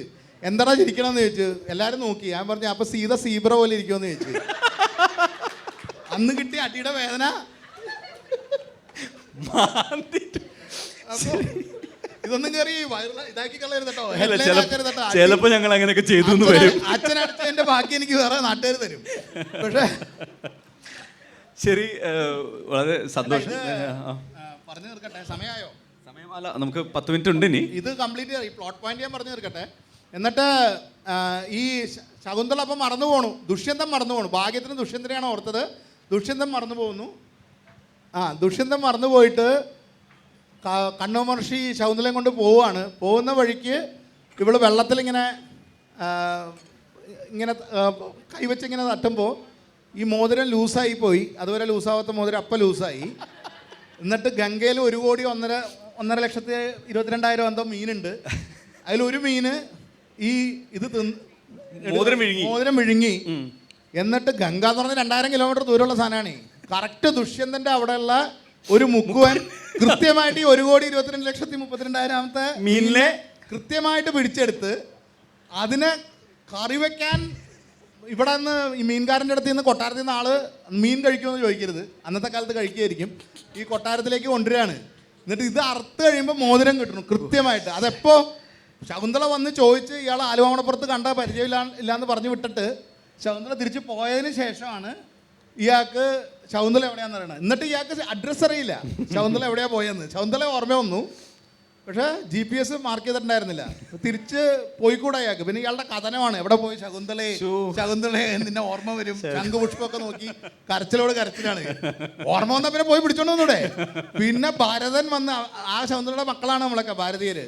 ഭരതൻ വന്നിട്ട് സിംഹത്തിനെ കളിപ്പിച്ചുകൊണ്ടിരിക്കുന്നത്, അങ്ങനെയൊക്കെയാണ് കഥ പോണത്. അപ്പോൾ പ്ലോട്ട് എഴുതി മരിച്ച് ഈ ഇതെന്താ ഇദ്ദേഹം ഇങ്ങനെ എഴുതാൻ കാരണം എന്ന് വെച്ച് കഴിഞ്ഞാൽ വ്യാസൻ ശകുന്തള എഴുതുമ്പോൾ ഇതൊന്നുമില്ല. വ്യാസന്റെ ശകുന്തളയില് ദുഷ്യന്തൻ ചതിക്കുക തന്നെയാണ് ചെയ്യണത്. എനിക്കറിയില്ല, ഞാൻ പല സ്ത്രീകളും കൊണ്ടും അറിയില്ല എന്ന് പറഞ്ഞ് തന്നെയാണ് ഓടുന്നത്. ആ ശകുന്തള എന്നാൽ പിന്നെ എനിക്ക് തന്നെ വേണ്ടോ എന്ന് പറഞ്ഞിട്ട് വ്യാസന്റെ സ്ത്രീകൾ, എൻ്റെ അടുത്ത ബുക്ക് അതാണ്. വ്യാസന്റെ സ്ത്രീകൾ എന്ന് പറഞ്ഞാൽ ഭയങ്കര പവർഫുൾ ആണ്. കാളിദാസന്റെ കാലമായപ്പോഴേക്കും ഈ മറ്റേ പെയിന്റിങ്ങിലെ സ്ത്രീകളായി, മറ്റേത് യഥാർത്ഥ സ്ത്രീകളായിരുന്നു. എന്നാൽ താൻ പോയി പണി നോക്കണം എന്ന് പറഞ്ഞിട്ട് തന്നെയാണ്, ഇത്ര കാവ്യഭാവനയൊന്നും ഇല്ലാണ്ട് തന്നെ താൻ പോയി പണി നോക്കണം എന്ന് പറഞ്ഞിട്ടാണ് ശകുന്തള തിരിച്ചു വന്നിട്ട് മകനെ വളർത്തുന്നത് ഒറ്റയ്ക്ക്, സിംഗിൾ മദറായിട്ട്. അതാണ് ആക്ച്വലി പവർഫുൾ ആയിട്ടുള്ള സ്റ്റോറി. അതെടുത്തിട്ടാണ് കാളിദാസൻ മനോഹരമായ ഇതാണ്, നാടകമാണ്, മനോഹരമായിട്ട് എഴുതിയിട്ടുണ്ട്. പക്ഷെ പ്ലോട്ട് ചിന്തിക്കാൻ നിന്ന് കഴിഞ്ഞാൽ ഇത് ഞാൻ എഴുതിയ എന്നെൻ്റെ പണി പോയി എന്ന് ചോദിച്ചാൽ മതി. അതെങ്കിലും സിനിമയ്ക്കോ അതിനോ ഇങ്ങനെ എഴുതിക്കാൻ 100 ക്വസ്റ്റ്യൻ ആൾക്കാർ ചോദിക്കും. നിങ്ങൾ ചോദിക്കില്ലേ? ഞാൻ ഉറപ്പായിട്ടും ചോദിക്കാം. അപ്പോൾ നിങ്ങൾക്ക് ചോദിക്കാം. എൻ്റെ ഒരു സംശയം എന്ന് പറയുന്നത്, ഇപ്പോൾ സാറിൻ്റെ അസുര, അതുപോലെ റോൾ ഓഫ് ഡൈസ്, വാനരാസ്, ഇത് മൂന്നിലും കോമൺ ആയിട്ട് കാണാൻ പറ്റുന്നൊരു പ്രോസസ്സ് എന്ന് പറയുന്നത്, നമ്മൾ അമാനുഷികരാണെന്ന് കേട്ട് ശീലിച്ച കഥാപാത്രങ്ങളെ പച്ച മനുഷ്യരായിട്ട് നമ്മുടെ മുന്നിൽ കൊണ്ട് നിർത്തുന്നുണ്ട്. MT സാർ 2ാം എഴുത്ത് ചെയ്ത അതേ പ്രോസസ്സ്.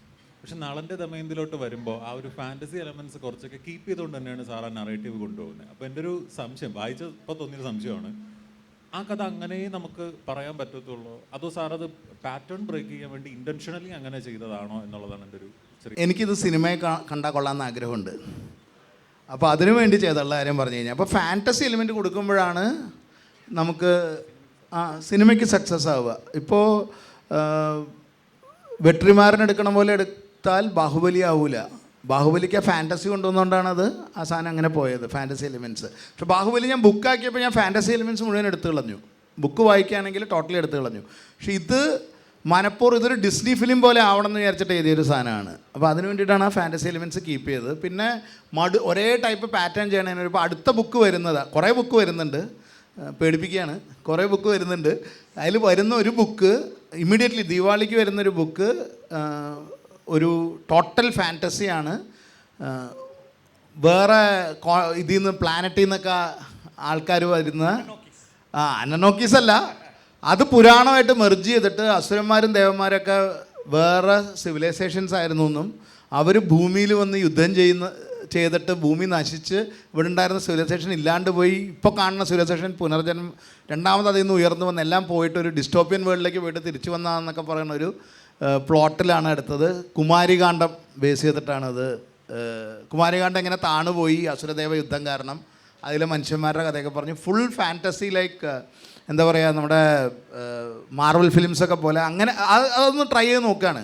ടുമോറോ അത് നാളെ ഏതെങ്കിലും കാലത്ത് ഇന്ത്യയിൽ നിന്ന് ഇങ്ങനത്തെ സാധനം വരികയാണെങ്കിൽ എൻ്റെ പേര് അതിൽ കയറിയാൽ പൊളിക്കുമല്ലോ, അതുകൊണ്ട് എഴുതി വെച്ചാണ്.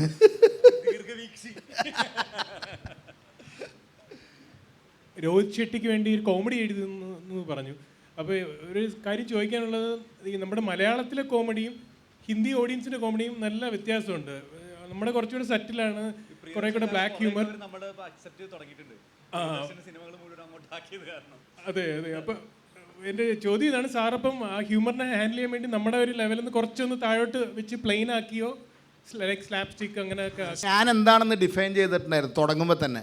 അപ്പം ഒന്നാമത് ഞാൻ സ്വയം ആലോചിച്ച് കഴിഞ്ഞപ്പോൾ ഒന്ന് ബുദ്ധി കുറവാണ്, അപ്പോൾ ബുദ്ധിജീവി എഴുത്ത് എനിക്ക് പറ്റില്ല. രണ്ട്, എനിക്ക് ഇതിൽ നിന്ന് ജീവിക്കാൻ പറ്റണം. അപ്പോൾ ഇത് അവാർഡൊക്കെ ആകെ 25,000 രൂപ കൊടുക്കണത്. അപ്പോൾ അവാർഡൊന്നും വേണ്ട, ആൾക്കാർ പുസ്തകം വായിച്ച് ജീവിക്കണം എന്നുള്ള രീതിയിൽ. അപ്പോൾ ഞാൻ പ്യുവർ കൊമേഴ്ഷ്യൽ റൈറ്ററാണ്. അതിൽ സാഹിത്യ ഭംഗിയൊക്കെ വന്നാൽ ഞാൻ ഉത്തരവാദിയല്ല, അത് വന്നുകാണായിരിക്കും ചില സ്ഥലത്ത്. കുറേ എഴുതി കഴിയുമ്പോൾ വരുമല്ലോ. ഞാൻ എല്ലായിടത്തും തുറന്നു പറയുന്ന സാധനമാണ്. അപ്പോൾ ഞാൻ ഏത് ഓഡിയൻസിനാണോ എഴുതണത്, ഞാൻ ആ ഓഡിയൻസ് അനുസരിച്ചിട്ടായിരിക്കും എഴുതുക. ചിലപ്പോൾ ശരിയാവും, ചിലപ്പോൾ തെറ്റും. ചിലരുടെ ശരിയാവും, ചിലരുടെ തെറ്റെന്ന് പറയില്ലേ. അപ്പോൾ പക്ഷേ ഇത് രോഹിത് ഷെട്ടിക്ക് എഴുതുമ്പോൾ രോഹിത് ഷെട്ടിക്ക് ഞാൻ പല ഡയറക്ടേഴ്സായിട്ടും ഡീൽ ചെയ്തിട്ടുണ്ട്. രാജമൗലി സാറായിട്ട് ചെയ്തിട്ടുണ്ട്, രോഹിത് ഷെട്ടി, രാകേഷ് ഓംപ്രകാശ് മേഹ്റ, പിന്നെ ചില പ്രൊജക്ട്സിൽ സഞ്ജയ് ലീല ബൻസാലി. ഞാൻ കണ്ട സാധനങ്ങൾ പറയുകയാണെങ്കിൽ ഇവരൊക്കെ ഹൈലി ഇൻ്റലിജൻ്റ് ആയിട്ടുള്ള ആൾക്കാരാണ്. സിനിമയെക്കുറിച്ച് വളരെ വലിയ ധാരണയുള്ള ആൾക്കാരാണ്. അവർക്ക് അറിയാം മാർക്കറ്റ് ഏതാന്ന്. അവർക്ക് ബുദ്ധിയില്ലാത്തതുകൊണ്ടല്ല പല പടങ്ങളും മസാലപ്പടമായിട്ട് വരണം. അവർക്ക് കൃത്യമായിട്ട് എന്താ കൊടുക്കേണ്ടതെന്ന് അറിയാവുന്നതുകൊണ്ടാണ് ഇപ്പോൾ അത് പാളിപ്പോയിട്ടുണ്ട് ഹിന്ദിയിൽ. പക്ഷെ അത് അവർ റീഗെയിൻ ചെയ്യും. അത് തെലുങ്ക് കറക്റ്റായിട്ട് പിടിച്ചു എന്താണ് വേണ്ടതെന്നുള്ളത്. അപ്പോൾ ഓഡിയൻസിന്, അപ്പോൾ ഞാൻ സീരിയൽ, ഇപ്പോൾ ഞാൻ അസുര എഴുതുന്ന അതേ മൂഡിലായിരിക്കില്ല ഞാൻ ഇരുന്നിട്ട് അദാലത്ത് എഴുതുന്നത്. കാരണം അദാലത്ത് കാണുന്ന ലീഗൽ ത്രില്ലർ കാണുന്ന അരമണിക്കൂറിൽ ത്രില്ല് കൊടുത്ത് കാണുന്ന ഒരു ടെക്നിക്ക് ഉണ്ട്. ഞാൻ ആ സ്റ്റൈലിലായിരിക്കും അത് എഴുതുക. ഞാൻ ഇപ്പോൾ കോളംസ്, ഞാൻ BBC-ക്ക് കോളം എഴുതാറുണ്ട്, NDTV-ക്ക് കോളം സ്ഥിരമായിട്ട് എഴുതുന്നുണ്ട്, ഔട്ട്ലുക്ക് ട്രാവലറിൽ എഴുതുന്നുണ്ട്, ഞാൻ കോളം ഇന്ത്യൻ എക്സ്പ്രസ്സിൽ എഴുതുന്നുണ്ട്. ഓരോന്നും ഡിഫറെൻ്റാണ്. മാതൃഭൂമി യാത്രയ്ക്ക് എഴുതുന്നുണ്ട്. ഞാൻ ഏത് ഓഡിയൻസാണോ അതനുസരിച്ചിട്ടായിരിക്കും. കുട്ടികൾക്ക് എഴുതാൻ ശ്രമിച്ചത് അതുകൊണ്ടാണ്. കുട്ടികളുടെ ലാംഗ്വേജിലേക്ക് പോയിട്ട് ചെയ്യാൻ പറ്റും, എക്സ്പെരിമെൻറ്റ് ചെയ്യാണ്. അപ്പോൾ ഇത് മനഃപൂർവ്വം ബ്രേക്ക് ചെയ്യാൻ ചെയ്തതാണ്. രോഹിത് ഷെട്ടിയുടെ പടം പോലെ ഒരെണ്ണം എനിക്ക് എഴുതാൻ പറ്റുമെന്ന് ശ്രമിക്കുകയാണ്. കിട്ടിയാൽ കുറേ കാശ് കിട്ടും, കിട്ടിയില്ലെങ്കിൽ അടുത്ത പടം കിട്ടില്ല. അത്ര സിമ്പിളാണ്. ഞാൻ സാറിൻ്റെ അജയ സീരീസിലെ 2 ബുക്സ് വായിച്ചിട്ടുണ്ടായിരുന്നു. സാർ അതിൽ ചില ക്യാരക്ടേഴ്സ് മിസ്സിംഗ് ആയിട്ട് തോന്നുന്നുണ്ട്. സാത്യകി, ബപ്പുർവാഹനൻ, ഭഗവത്തിന്, അതുപോലെ ചില ക്യാരക്ടേഴ്സ് മിസ്സിംഗ് ആയിട്ട് തോന്നിയിട്ടുണ്ട്. അതെന്താ? മഹാഭാരതത്തിലുള്ള ക്യാരക്ടേഴ്സ് മുഴുവൻ ഇടുകയാണെങ്കിൽ മഹാഭാരതത്തിൻ്റെ വലിപ്പം അറിയാമല്ലോ. നമ്മൾ വേണ്ട സാധനം എടുത്തിട്ട് വേണ്ടാത്ത മാറ്റുക എന്നുള്ളതേ ഉള്ളൂ. ഇപ്പോൾ പ്ലോട്ട് പോയിന്റ്, ഇപ്പോൾ നളദമയന്തിയിൽ ശരിക്കുമുള്ള നളദമയന്തി പല രീതിയിലുണ്ട്. ഇവർക്കൊക്കെ കുട്ടികളായിട്ടൊക്കെയാണ് ഈ പല സംഭവങ്ങളും നടക്കുന്നത്. അപ്പോൾ അതൊക്കെ നമ്മൾ എഴുതുമ്പോൾ ചില ക്യാരക്ടേഴ്സ് നമ്മൾ എടുത്ത് മാറ്റേണ്ടി വരും. അങ്ങനെ എടുത്ത് മാറ്റിയതാണ് അതൊക്കെ. കാരണം നമ്മുടെ നറേറ്റീവ് പവറിന് എന്താണോ വേണ്ടത്. പിന്നെ ഇത്ര പേജസ് 1000 പേജാണ് അജയ ഉള്ളത്. മഹാഭാരതം എത്ര വലുതാണ്. ഇത് സിനിമയാക്കുമ്പോഴാണ് പ്രത്യേകിച്ച് 2 മണിക്കൂറിൽ 50-54 സീക്വൻസിൽ തീർക്കണം ഈ പറഞ്ഞ സാധനം മുഴുവൻ. അപ്പോൾ കണ്ടമാനം സാധനം പോകും. പലരും പറയില്ലേ ബുക്കിൽ നിന്ന് സിനിമയാക്കിയപ്പോൾ ആ രസം കിട്ടിയില്ല എന്ന്. ഒന്ന് ബഡ്ജറ്റിൻ്റെ പ്രശ്നം. എനിക്കിവിടെ ഞാനിത് ആദ്യം എഴുതിയ സമയത്ത് കോവിഡ് കാരണം തട്ടിപ്പോയൊരു സാധനമുണ്ട്. കോവിഡ് ഇത് നെറ്റ്ഫ്ലിക്സിൽ Baahubali series game of thrones പോലെ വരികയായിരുന്നു. 120 കോടി രൂപ ചിലവാക്കിയവർ എടുത്തു വെച്ചപ്പോഴാണ് കോവിഡ് സ്ട്രൈക്ക് ചെയ്തത്. അത് കഴിഞ്ഞപ്പോഴേക്കും അതിൽ 2-3 ആക്ടേഴ്സ് മരിച്ചുപോയി. പിന്നെ ഫുള്ള് ഷൂട്ട് ചെയ്ത സാധനമാണ്. യുദ്ധം ഷൂട്ട് ചെയ്തിട്ടുണ്ടായിരുന്നില്ല. യുദ്ധം തിരിച്ച് കോവിഡൊക്കെ കഴിഞ്ഞ് വന്നപ്പോഴേക്കും 12 വയസ്സുള്ള കുട്ടിക്ക് 16 വയസ്സായി, ലുക്കൊക്കെ മാറി. അങ്ങനെ ഇത് സാധനം നിന്നുപോയി. പക്ഷെ അതിൽ വരെ അദ്ദേഹം രാജമൗലി പറഞ്ഞൊരു കാര്യമുണ്ട്, നിനക്ക് എന്ത് വേണമെങ്കിൽ എഴുതി വെക്കാമല്ലോ. 10 ലക്ഷം പേര് വന്ന് 15 ഡ്രാഗൺ വന്നു എന്നൊക്കെ എഴുതി വെക്കാം. ഇത് നമ്മൾ ഉണ്ടാക്കണ്ടേ VFX-ൽ ഇട്ടിട്ട്. അപ്പോൾ വേണ്ട മാത്രമേ ഇതിൽ നിന്ന് എടുക്കുള്ളൂ എന്ന് പറഞ്ഞു. ബുക്കിൽ എന്തോ എഴുതാം. ഇപ്പോൾ ബുക്ക് എഴുതുമ്പോഴും എന്ത് എഴുതുമ്പോഴും ചില ക്യാരക്ടേഴ്സിന് നമ്മൾ മാറ്റിയേ പറ്റൂ. അതുകൊണ്ട് മാറ്റിയതാണത്. അത് ഇഷ്ടപ്പെട്ടില്ല എന്നുണ്ടെങ്കിൽ നമ്മൾ എഴുതുക എന്നുള്ളതാണ്. എനിക്ക് ഇഷ്ടപ്പെടാത്ത കാര്യങ്ങളാണ് എനിക്ക് ഇങ്ങനെ ആവണമെന്ന് തോന്നിയുകൊണ്ടാണ് ഞാൻ അങ്ങനത്തെ ബുക്സ് എഴുതിയത്. അപ്പോൾ ഞാൻ ഈ മെനി രാമായണസ് കൺക്ലൂഡ് ചെയ്യണ സാധനമുണ്ട്. അനവധി രാമായണങ്ങളുണ്ട്. നിങ്ങൾക്ക് ഒന്നും ഇഷ്ടമായില്ലെങ്കിൽ ഒരെണ്ണം നിങ്ങൾ എഴുതുക. അങ്ങനെ എഴുതി വന്നാണ് ഇത്ര രാമായണങ്ങൾ.